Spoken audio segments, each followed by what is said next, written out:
সত্যি বলছি, আমি চিন্তা শক্তি না লোপ পাচ্ছি। একজন সুপারস্টারের একই বছরে তিনটে ভেরিয়াস টাইপের রোল সচরাচর কিন্তু দেখা যায় না। সেইটাই কিন্তু শাকিব খান করে দেখাচ্ছে। রাজকুমার, তুফান এবং এই যে আজকে দরদের টিজারটা বেরিয়েছে, তিনটে ক্যারেক্টারই কিন্তু একদমই একটার থেকে অন্যটা আলাদা, পুরো ডিফারেন্ট। দরদের ক্যারেক্টারটা আমার মনে হয় না শাকিব খান এর আগে কখনো করেছে। অনন্য মামুন বলেছিলেন যে তিনি শাকিব খানকে পুরো আলাদাভাবে প্রেজেন্ট করবেন, সত্যি কিন্তু তিনি কিন্তু করে দেখালেন। অন্তত টিজারটা দেখে আমার সেই মতামত, যেভাবে শাকিব খানের একটা স্পিড পার্সোনালিটি দেখানো হচ্ছে, সেরকম ভাবে এরকম ক্যারেক্টারটাই অন্তত শাকিব খান এর আগে করেনি, যেরকম একটা দুর্দান্ত ক্যারেক্টার করছে। পুরো এখানে মানে খুন করার পরেও সে আবার বুঝতে পারছে না যে এই লোকটাকে খুন করে ফেললো। এরকম যদিও এখানে একটা মেন্টাল হসপিটাল দেখানো হচ্ছে, এরকম একটা কিছু দেখানো হচ্ছে, বা এরকমও হতে পারে যে শাকিব খান পুরো জিনিসটাই মানে পুরো যে কাজটা করছে সেইটাই তার একটা প্ল্যান। এবং শেষে কিন্তু এই কথাটা এরকমই বলছে যে আমি আমার লক্ষ্যে সফল হলাম, এরকম কথা একটাও বলছে। তো স্বাভাবিকভাবেই পুরো বিষয়টাকে একটা ক্লিয়ার হলো না, একটা সাসপেন্স থ্রিলার, এইটুকুই তো বুঝতে পেরেছি সাসপেন্স থ্রিলার।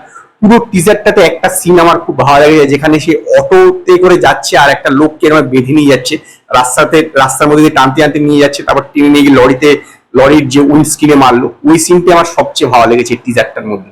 এবং শাকিব খানের যেরকম একটাতে খুব ভোলা ভালা, হট করে সে বদলে যাচ্ছে, চেঞ্জ হয়ে যাচ্ছে, এই যে স্প্লিট পার্সোনালিটি, এরকম একটা সিনেমা তামিলে আমি দেখেছিলাম। তো সেই সিনেমার সঙ্গে নিশ্চিত এই সিনেমা কোনো মিল নেই, কিন্তু এই যে পুরো বিষয়টা, এটা কিন্তু শাকিব খানের ক্যারিয়ারে প্রথমবার এরকম কিন্তু কোনো ক্যারেক্টারে কখনো শাকিব খানকে দেখা যায়নি। বেশ একটা দুর্দান্ত টিজার হয়েছে, এবং শুনছি যে এই সিনেমাটা সেপ্টেম্বর মাসে রিলিজ করবে। যদিও এই টিজারে কিন্তু কোনো অফিসিয়াল কিছু জানানো হয়নি যে কবে রিলিজ করবে বা কিছু কি বৃত্তান্ত।